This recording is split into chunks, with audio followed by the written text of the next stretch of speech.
Happy Wednesday. Welcome to the Scoop World Order. I got a little bit of intel from the Woody Hayes house. Ryan Day going to reorganize the team a little bit and kind of break something that doesn't really need to be broken, but he's going to break it anyways to kind of revamp the culture. Excited about it. I'm going to tell you all about it and some of the guys that are stepping up in winter workouts as we get into spring ball 2 weeks away. It's going to be the debut of the 2025 Buckeyes in the flesh. They've been grinding through mat drills, which are terrible, and also the winter workouts, but it's all different when everybody puts the helmets on and you see the real team in the flesh for the first time without the guys that have departed. So we're going to break all that down and take your questions as always. If you guys enjoy our content, please leave us a like, click subscribe, also click that little alert bell. Again, we appreciate you guys kicking with us each and every night. We are grinding through the off season, the dog days. And again, we appreciate you guys being with us every night. This has been an incredible run for Buckeye Scoop. Again, our growth has been phenomenal thanks to you guys, so keep spreading the good word. If you guys want to do something huge for us, please give us a follow on Apple Podcasts. We are growing at that platform rapidly thanks to you guys, so leave us a 5-star review, leave us a nice comment, really help us out a lot, but we appreciate you guys as always. So again, we're going to get right into it with Nevadabuck. Nevada, we've got a very interesting time right here where you've got a team that has won a national championship. You're the defending national champions, but a lot of the players that actually played and won the national championship have departed. So it's kind of an interesting juncture for the program. And again, in the era of the portal and the transition of the coordinators both leaving, what are your thoughts and what have you heard about what Ryan Day is doing to kind of change the culture, mandate what's going on, and grow this program as we step into the 2025 season? Well, before I get into that, I want you to know Nevadabuck is famous. I'm famous. I was scrolling through one of those like I don't know how you call it, like home pages, like on your browser, like the one that has all the stories and just kind of stuff you're kind of clicking through. And there was some article on Notre Dame, and in the article they quote Nevadabuck, so which was kind of awesome, man. I was like, hey, I got quoted on some random internet homepage right now, so it's fun. Nevadabuck is famous. That and $1 will get you a free bet on Paris Saint-Germain versus Liverpool. So again, Nevada's famous soccer handicapper, wizard of the wizard of Westwood. Yes. The wizard of betonline.com coming through with the heater, throwing the 99-mile-an-hour fastball and it gets crushed out of the park when you're just like, oh, sometimes, God. Sometimes you get them and sometimes they get you. And today I got. So it's like, yeah, it just kind of happens. But back to Ohio State. Now that we've established I am famous and a lousy soccer handicapper, the Buckeyes, it's been kind of interesting to see who's been kind of taking kind of these leadership roles. And one of the guys that's kind of, stepping up has been Sonny Styles. Sonny is, one of the guys that, one of the few guys left, as you aptly said, that actually contributed to that national championship. And we lost a lot of superstar talent out of the room. But Sonny's kind of led a group that went to Ryan Day, and there's like, hey, let's take down all this stuff about the national championship in 2024 and all the little mini banners and all the reminders of that. And because it's like, it doesn't help us focus on the task at hand, which is 2025. And Ryan really kind of responded to that, and I kind of likened it to the challenge that Herb Brooks had faced after, famously beating the Soviets in the semifinal game, and then they had to get back up for a game, that was 2 days later against Finland for the gold. But, this is a situation where you've got a team that had the greatest run in college football history, maybe the greatest team in Ohio State history, wins the first 12-team playoffs. They're the national champions. And how do you refocus them on the prize and on the chase that is the 2025 season?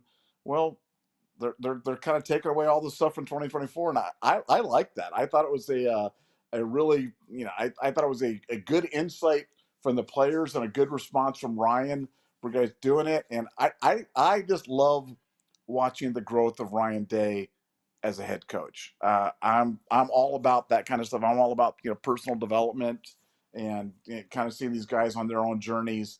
And I just think we're in for a treat now that Ryan's got the gargantuan monkey off his back with the national championship. Because people say, oh, they can say talk all they want about Michigan, but people forget Ryan's beaten Michigan. It's not like Ryan's never beaten Michigan. Ryan thrashed Michigan his first year as a head coach. So other than the cheating years and this inexplicable year, he's just fine. But he's Ryan Day, national champion, entombed forever in the Ohio State pantheon of greats. And I think he's gonna make moves that we haven't seen before from him, and he's gonna make those veteran type of moves that you want out of a coach, and from a coach that's only 45, 46 years old, so he's got a lot of runway ahead of him. But you'll start seeing this stuff. Like I said, Ohio State stripping away a lot of the remnants of the 2024 season, because you know what, for the team, for us, we have the memories. For us, I'm not going to stop smiling for a long, long, long, long, long time after winning this championship. I said that then. I've been true to that. Every day I wake up with a big smile on my face, and I'm happy. And but for Ryan, he can't do that. That's rat poison for his team in 2025, and he wants to win it again. And so, like I said, look for them to be taking away the remnants of 2024, focusing things on 2025, and kind of mobilizing these young guys who haven't really had a chance to do anything, to say, hey, now this is your time, this is your moment. And it doesn't start off with any bigger game that you get than Texas in the Horseshoe, first game of the season. So that's going to be here before we know it. So that's that first part. I found that to be really interesting. Yeah, I think it's really smart of Ryan, because there's a lot of guys on that team that, and there's contributors. There's guys that contributed at different levels. Obviously, you've got the guys like Sonny and JJ and Carnell that started and did their thing and did some like incredible work. But then there's also a lot of guys that, they were they are the ERWs. In the word of Bill Belichick, there's a lot of guys on the team last year there with the ERWs, which is eat the team meal, ride the team bus, and then W, warm up, that's one of my favorite sayings of all time. Is Belichick said, you're an ERW today. It's like you eat the team meal, you ride the bus, and then you warm up, and then that's the extent of your day. And that's what a lot of these guys are. Like once the game started, they were watching. And again, that's fine, because again, when you're young or you're a backup, then you're not going to be as dialed in and as tuned in as the starters and the guys that kind of carried the mail. But those guys get rings, and those guys get to celebrate, and the confetti and the locker room and the championship, and then coming back to Town Hall and Mandrake and popping bottles and having a blast. Again, that stuff's all amazing. Again, that's part of the greatness of winning a national championship, is you should enjoy it, because it's so impossibly hard to do. But now, like, this is like Jack Sawyer and Will Howard aren't coming through the door to save you now. Travion and Quinshawn and Emeka. I mean, we've got a lot of guys that are gone now. So now it's up to these young guys to kind of write their own story.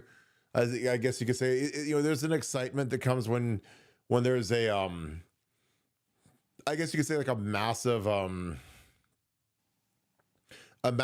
of turnover that's coming with this team. I mean, this is an unusually high amount of turnover, just because we were so senior laden against a lot like Michigan 2 years ago. And, we had our junior, obviously Quinshawn took off, which he should have, obviously did a really smart move. But it's something where I'm excited for these guys. I think that these guys are really, guys like Brandon Ennis and guys like, they're the dogs, the guys that are excited to not be in the shadows or not in the shadow of Emeka. Now they get to write their own story. And I think that that's going to be really exciting. I think it's going to be something that a lot of these guys are going to seize. And then there's a lot of guys that frankly are transferring in. Like I've been watching some Philip Daniels tape. I was watching that today and watching some Ethan Onyeonwa, and I'll actually throw the songs. I was again, the thing I love about the current kind of the format of college football now is that these guys that are these transfers. I mean, when you watch them, you're not watching them at a Nike camp. You're not watching them at Ohio State's, football, your recruiting camp.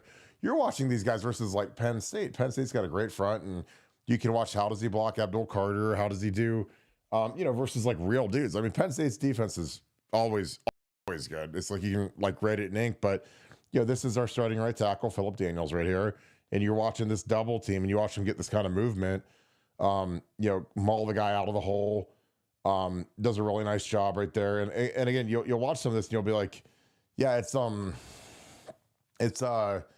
it's exciting to see what some of these new guys are going to look like. Because again, we have this new system where it's almost kind of like free agency when you see these guys, pop into the roster, and they're guys that have already played really, really high levels of college college football. Like I said, I watch Max Clare, and like I can't believe that guy's like our new tight end, because he is, again, ESPN.com preseason first team All-American.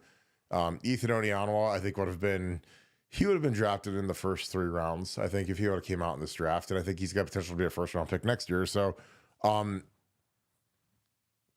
excitement. I mean, excited. And the funny thing is, with the way that everything's structured with school starting in January, is like Ethan Onianwa and Philip Daniels and those guys, Tavian St. Clair, those guys all got to experience the national championship victory and the victory celebration. Now, the thing is that they don't get rings. So, it's cool to, be part of the team and be smoking cigars in the locker room, but they don't actually get rings. So it's going to be exciting to see what these guys do.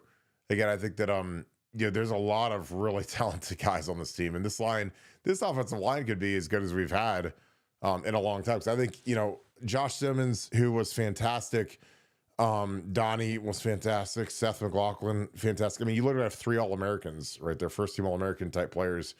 But this line could be better, which is crazy. I mean, I know that sounds, like whatever, but when you've got 4 really good interior guys and you've got 2 really good, big, tall, angular tackles, like, you've got a shot to have a really strong offense. And, Julian Sane, I think, is the key to everything. I mean, he's the most pivotal player, I think, in all of college football, because if he is what he is built to be and what he's made out to be, then college football is going to be in trouble. So Ohio State's going to be really good. So Nevada, you had some other names, so a little bit of a shift. Brian Hartline, some of the assistants that are helping out. What are some of the other gleanings you had from the Nugget on BuckeyeScoop.com?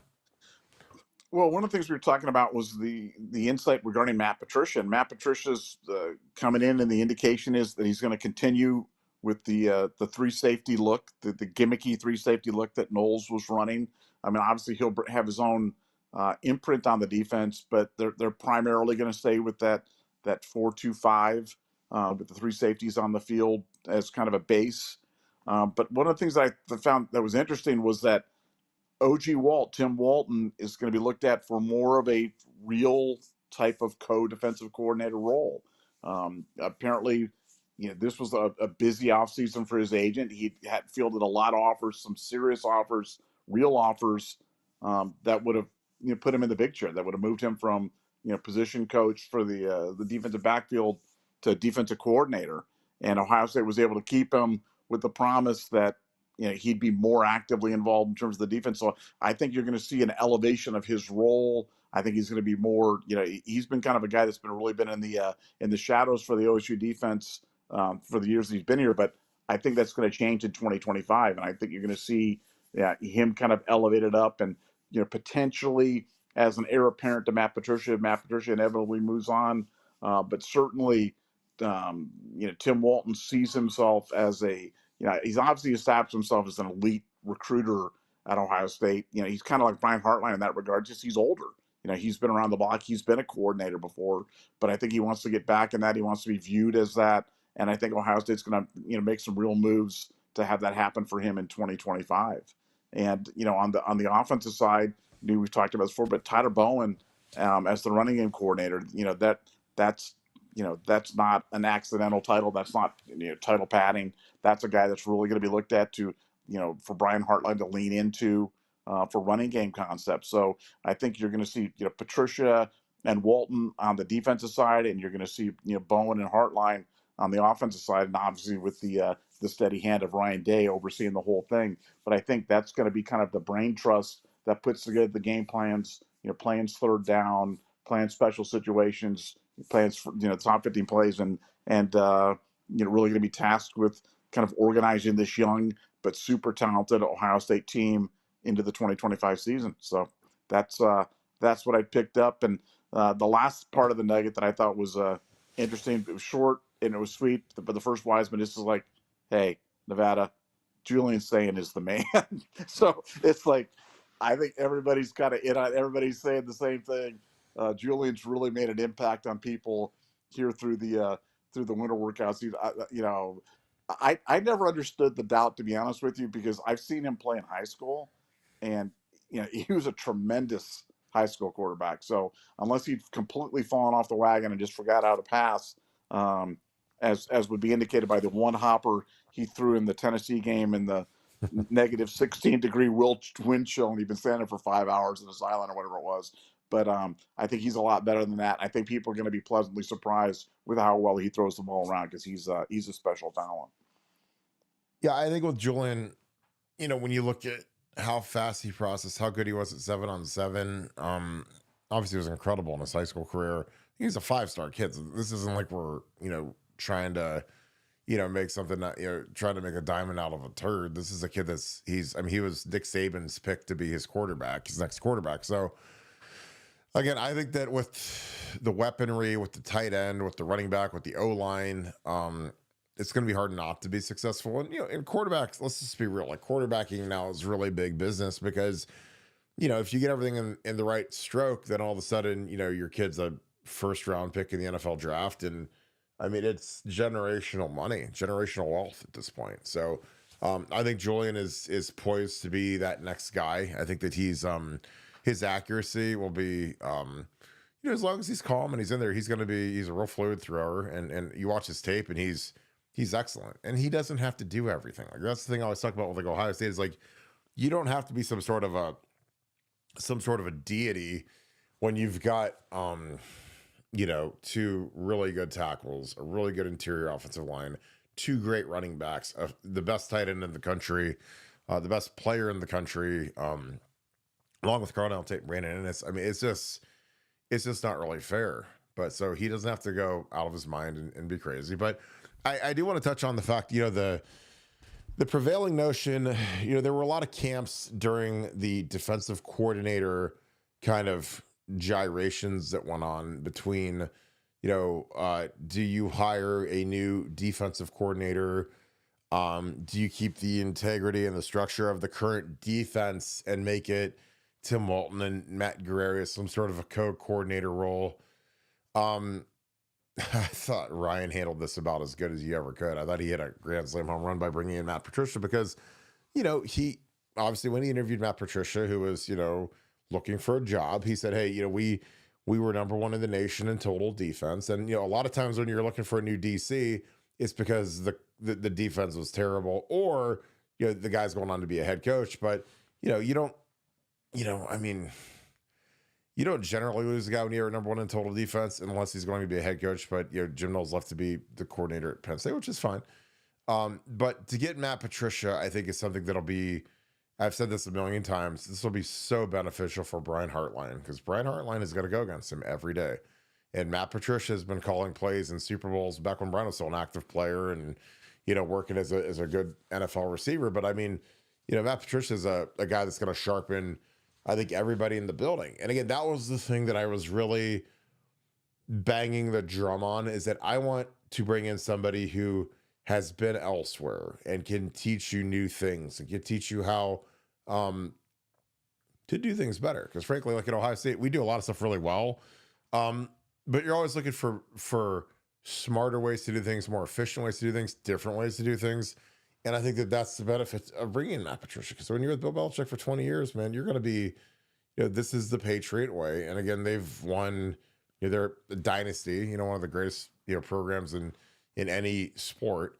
And he was a big part of it. So I think that he'll help push, Coach, Tim Walton and Matt Gregg. Because I wasn't in love with either of those guys being the potential play caller, but Matt Patricia. And again, the thing I love the most as I go down the line is that Texas kind of has an idea of what we're going to get, but they really don't. Because like with Matt Patricia, he could run anything. So like Steve Sarkisian's got to study old Patriot film and old, some old Detroit Lion film. I mean, just to kind of see like what could he possibly do about what against what we do. So, we know what Texas is going to do because Steve Sarkisian is still going to be the play caller. Their offensive structure will be largely the same.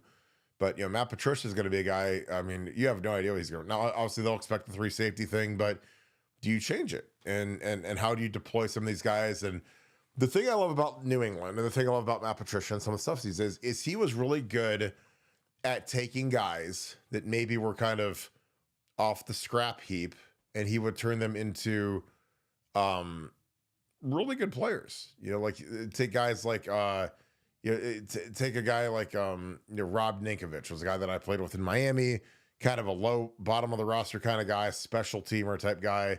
And he gets to New England, man. They turned him into a really good player, pass rusher, kind of like a Mike Vrabel light.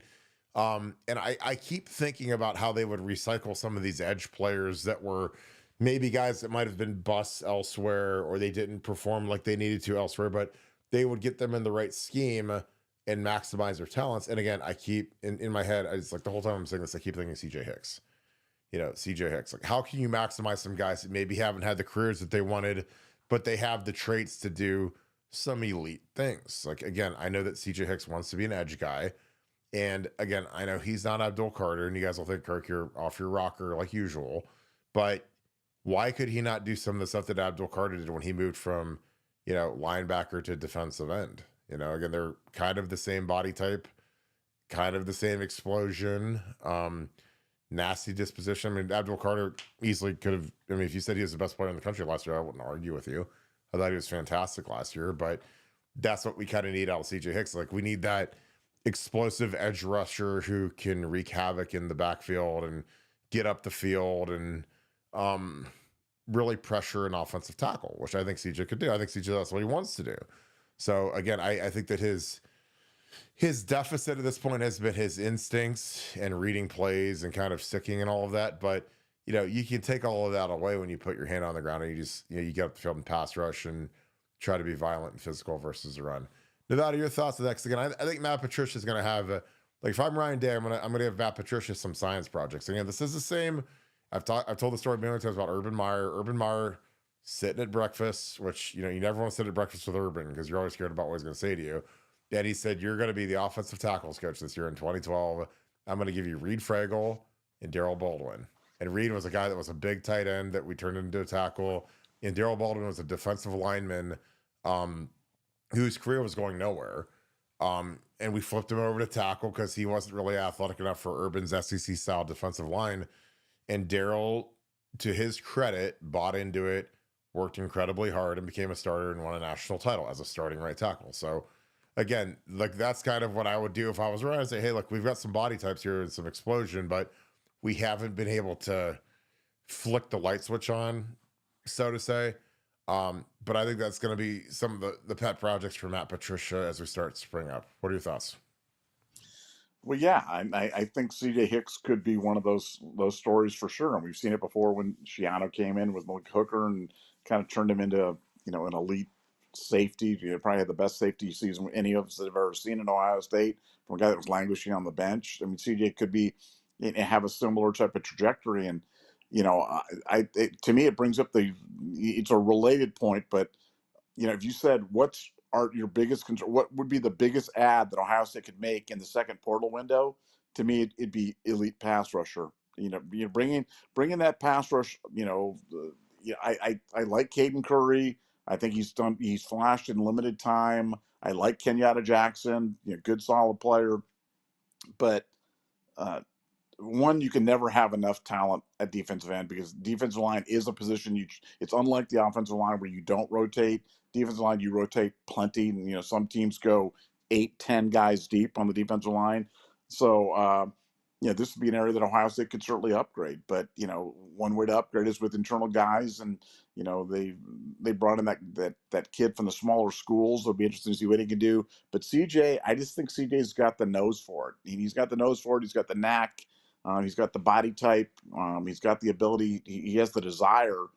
And I really think they're going to try to find a way to unleash him as a way to bolster that pass rush, which I really look at as one of being, one of our few vulnerabilities key vulnerabilities going to 2025. Obviously, we got the quarterback position, the giant question marks there, but everywhere else we're pretty solid. And as you mentioned, we've taken the tight end position from question mark on team to team strength by adding the best tight end in the country. So that's another complete different morsel on the offensive side. So yeah, pass rush, CJ Hicks is the answer. Well, I think we're going to find out in the spring, and that's good. That's something I'm going to definitely be keeping my eyes on.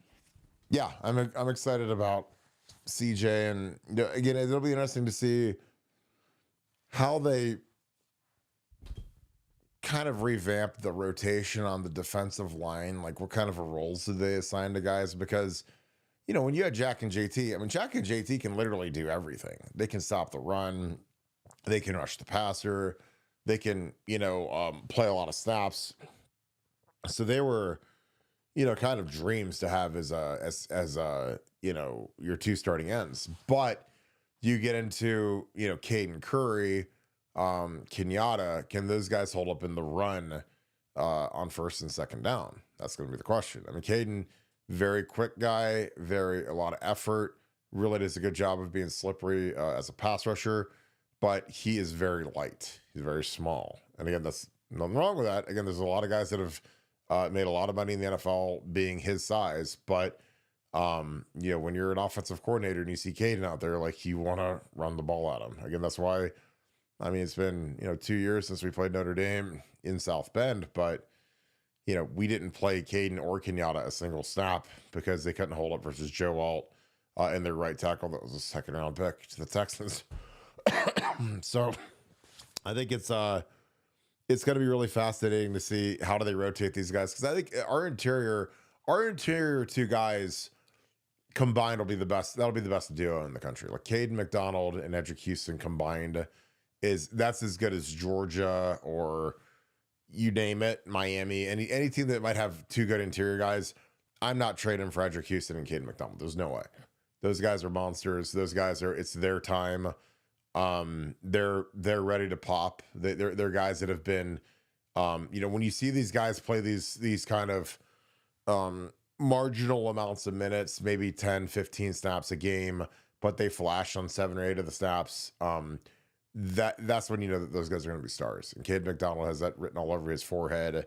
Really, really good player, really physical. Really excited to see what he does in his own role. Because again, I know what it's like to be like a rotational guy. Like my redshirt freshman year, the first few games when I was in a competition, I rotated in, and it's just different when you're the starter. When you're the guy on the first bus. You're the guy who's the first guy, the first snap of the first play. That's you. You're not waiting for them to tag you in. It's different, and I'm excited to see some of these guys grasp the opportunity.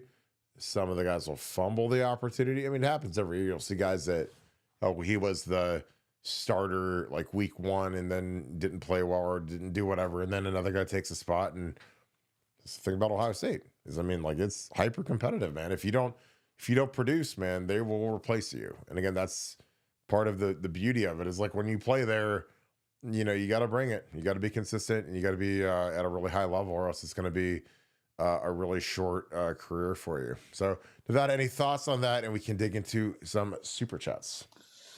No, I totally agree with you. I'm excited to see what Caden and Edric can do in everyday roles, and I'm excited about seeing some of the young guys. The defense line's a position that you can come in and play well. I mean, look, that's true for all the positions, but it's always fun to see the next batch and who are the guys that are going to, like you said, get the limited minutes, and you notice them, because it's that's how you always know. I mean, the play never lies on that stuff. When you're out there and you're like, you notice guys' numbers, you notice young guy, you start going to your roster, or you're on the internet and checking, hey, who's number 94 or whatever it is, and you see him, you're like, oh man, I'm going to really pay attention to that. Well, I mean, that's what this year's going to be all about. This year's the spring football is going to be all about, who are these young guys that are all stepping up, because we lost so much talent. And you can't minimize that. You can't minimize. That's not, and again, that's not excuse making. That's not trying to manage expectations. That's just a reality. The reality is we lost so many I can't even imagine how many starts we lost between the guys, but it had to be 1,000 or whatever it was between all. I mean, or well over that. But yeah, this 2025 year is a different kind of year, but and so much potential. So much potential, on the staff, but lots of question marks. First time defensive coordinator, first time offensive coordinator. Um, I'm the first time defensive coordinator at the college level, and lots of new starters and a brand new quarterback. So we're going to be doing it the hardest possible way. But with the 12-team playoff, it's not about being perfect week one. It's about getting better, staying in the game, improving, peaking. Come November, December, January, just like we did in 2024. And let's see if we can do it again next year. Yep, totally agree. All right, let's get into some super chats. Job site Johnny, thank you for the 5. Appreciate the Kenny. I love the Kenny Power thing. That's great. But appreciate you. Nevada had a great idea last night. We need Kirk kick sliding at the next Scoop meetup. Hell, let's all kick slide together. That would be massive. Yeah, I mean that guy that was kick sliding in the bar, that was wild. It was kind of funny. I mean, he was really into it, and he's obviously a guy that misses the game a lot, but that'd be kind of funny. I mean, everybody kick sliding around the bar. I mean, I haven't busted that out in, God bless, it's been like 15 years now since I've put a helmet on. So that would be a fun little photo op, little funny photo op. We could have Nevada take his hip lubricants before he gets out there and pops his hip out of a socket, and Oh yeah. My left hip flexor is probably not going to be cooperating there, or something. I'm going to have to go to Pilates twice that week or something like that. He'll be kicking real smooth as a striker from Liverpool today. So he'll be like, and he'll have all the pain of just that little kick. You're like, oh no, kick, left sort of that kick. But the good thing is no matter how sad you are when you lose a bet, is you can always remember that there's one word that'll always make you smile, and the word is Lamia. Never forget it. So if you know, and you guys can look that one up. That was Nevada's that was a good hit. I'm just glad Nevada. Huh? I'm taking my kids to Las Vegas this weekend for the UFC card. I'm going to be there for the big Pereira Ankalaev fight on Saturday night at T-Mobile Arena. So if anybody else is in Las Vegas going around T-Mobile Arena, Nevadabuck will be in the house at the UFC event, and I'm excited. So I can't wait. Can you tell I'm excited? It's Wednesday, and I'm already talking about it. If you see some guy with like a roller dog in each hand and a gambling app and like it is like teeth like this, like a roller dog, like and like a vodka tonic ready to roll, and he's just like, this is a great day. And Jessica Alba is like laying across the chairs, like holding the seat. Make sure that nobody sits by you because Cash Warren fumbled the bag, and she's like, I sold Honest for $1 billion, so whatever you want to gamble tonight, it's on me, Toots. It'd be a really good little night for you, Let's go, Jessica. Yeah, and she'll deposit that, and DraftKings will steal it. It'll be great. We don't know what happened to your money. It's like, well, you better find it, and they found it. Shout out DraftKings, my heroes. Proof Buck, thank you for the 5. Appreciate you, my friend. If they keep losses but vacate 3 years of wins, there'll be 167 and 96 with 5 and 14 in bowls in the 21st century. News tomorrow? ? Nevada, your thoughts? Yeah, there won't. I don't think there's going to be any news tomorrow. First of all, about the vacated wins. Yeah, look, I think all that stuff is on the table. I've always thought that vacated wins going backwards are going to be part of it, as well as prospective penalties in terms of future bowl bans and show causes and suspensions and fines. And I mean it's going to be super draconian. And the funny thing is now even the Michigan fans now are starting to realize that. And if you talk to anybody close to Michigan, like I'm talking in the know, they're all saying, yeah, but their spin on this now is the NCAA is overreaching and they're trying to make an example out of us, and it's really, they're being really mean. So, but the Michigan people have kind of tuned in. As for there being news tomorrow, no, what's supposed to happen in the next day or two or within the next week is the NCAA had 60 days. I had heard some rumors that they'd asked for an extension, but I'm not sure if that's true or not, to file a response to Michigan. and then 90 days hence from that, it goes to final hearing. So I don't think we won't hear anything. There'll probably be an update on the dashboard, the public dashboard, but this thing's going to hearing. And, Ward Manuel said that I think he said the thing was going to be over by summer, which is right. I think you've got probably a hearing in June, and then a final the final announcement of the penalties announced in July, and for Michigan, then I guarantee you what's going to happen. They're going to get hammered, and then they're just going to scream that, oh, this was just unfair, and oh, we didn't see this coming. And you guys can always remember where you did see it coming was on BuckeyeScoop.com. We told you it was coming, and so this should come as no surprise to you. I know it'll be a surprise to Michigan fans, but it will not be a surprise to you listeners.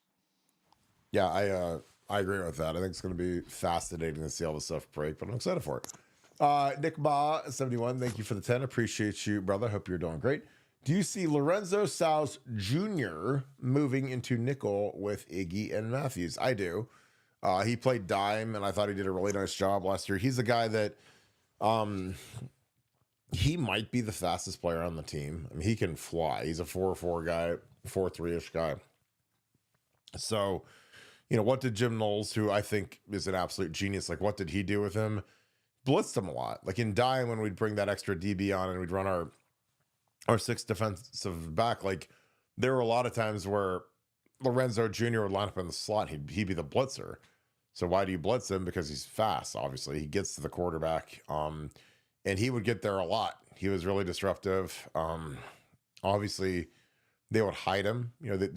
He wouldn't show the blitz, and he would kind of do a really good job of disguising. Because obviously, if he goes in there and runs into an offensive lineman or a running back, like he's a little guy, but he's really fast. So I think you got to look at him at the different safety positions. I think you got to look at him as the nickel.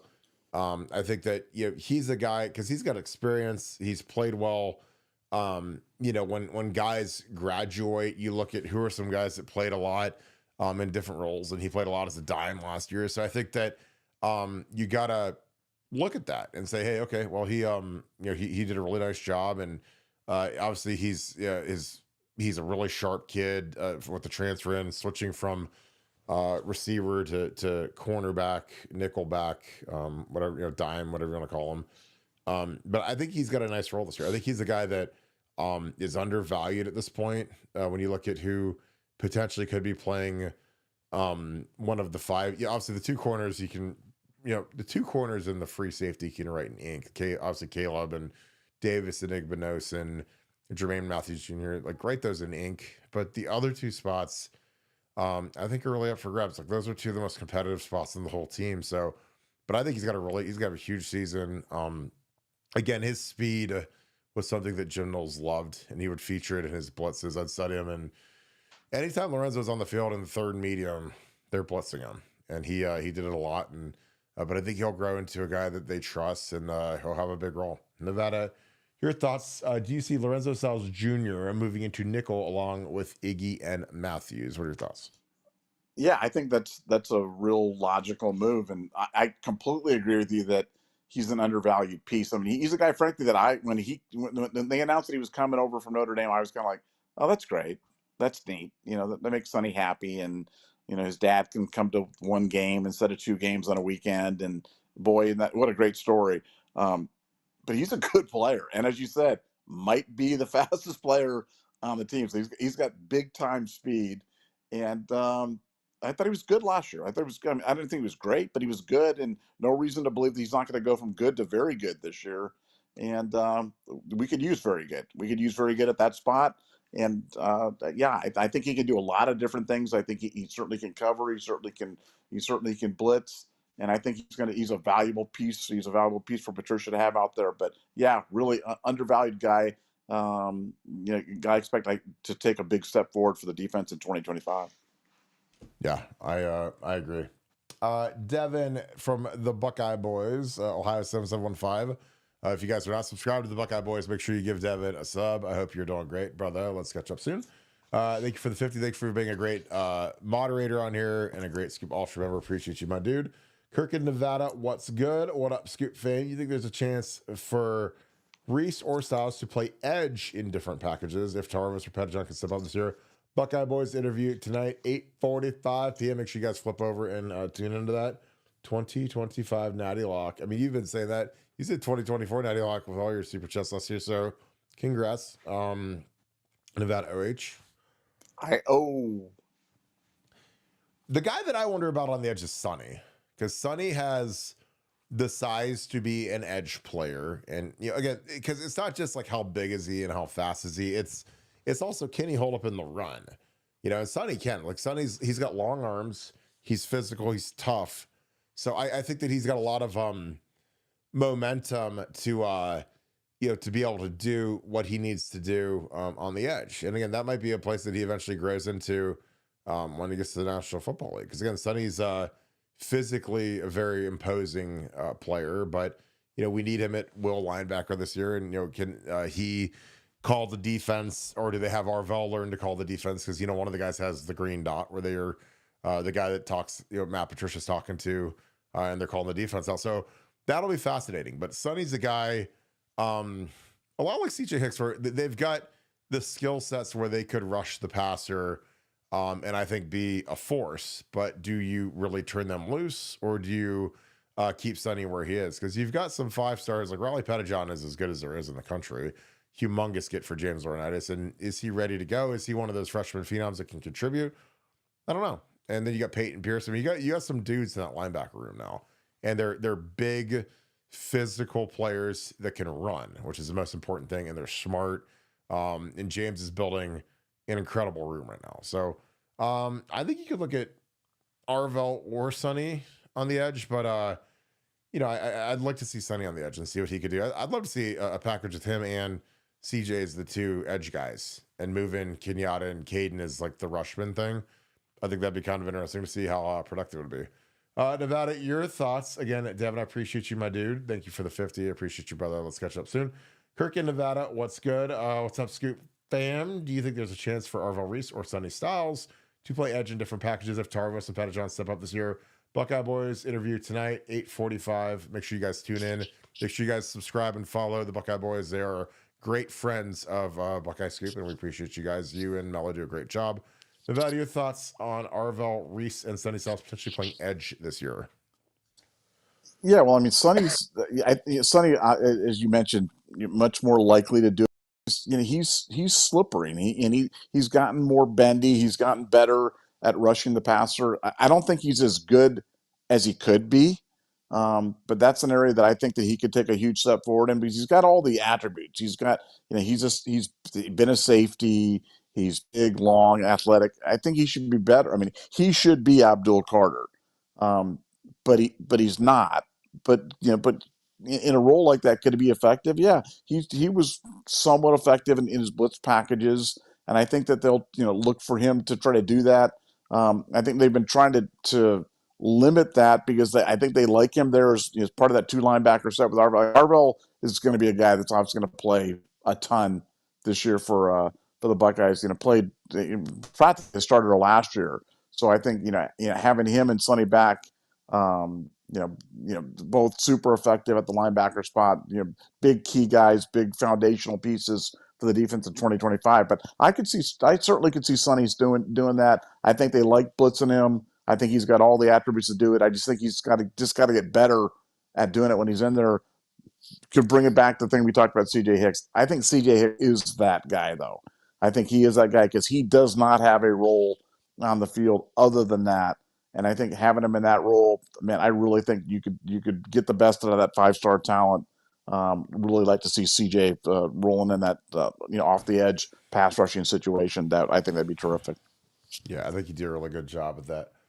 All right, Nevada, you can wrap this thing up. Any final thoughts to wrap the show up? Yeah, no, just to me, the thing that was interesting about the Nugget was just hearing about Ryan Day's growth as a coach, and how Ryan's approaching the challenges of coming off a national championship season with a young team.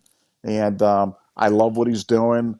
I loved his entire approach to what he's doing, and I really think, said it before, I said if he could get the first one, if he could just get the first one, he will go on a dynastic run I really believe we're going to see it. I think I don't know. We'll roll it right back in 2025, but this was not this will not have been. Ryan will not leave Ohio State only having won one national championship. He will be a multiple national champion. I don't know how many he'll win, but it'll be more than one. It'll be a crooked number for sure. And that's great news for Ohio State fans.